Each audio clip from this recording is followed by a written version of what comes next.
মালাকুল মউত আজরাইল, এখন আর কে কে বাকি আছে? মালাকুল মউত আজরাইল ডেকে বলবে এখন 4 জন ফেরেশতা বাকি আছে।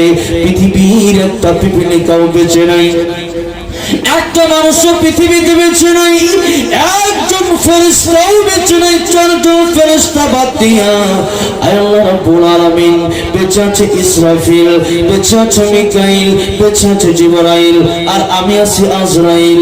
আমার আল্লাহ রাব্বুল আলামিন ডাক দিয়ে বলবেন, আজরাইল রে, মিকাইলের জান কবজ করে ফেলো, ইসরাফিলের জান কবজ করে ফেলো, জিবরাইলের জান কবজ করে ফেলো।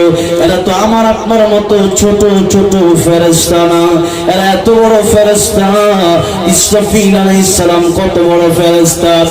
এই ইসরাফিল আলাইহিস সালাম কিয়ামত কায়েম করবেন, তিনি ফুৎকার দিয়ে আল্লাহ রাব্বুল আলামিন তার ফুৎকারের মাধ্যমে এই পৃথিবী ধ্বংস করে দিবেন। তার ফুৎকারের মাধ্যমে তিনি হলেন ইসরাফিল আলাইহিস সালাম। সেই ইসরাফিল আলাইহিস সালামের এই কপালটাতে 2 পুরুর মাঝখানে আল্লাহ রাব্বুল আলামিন রেখে দিয়েছেন লৌহে মাহফুজ।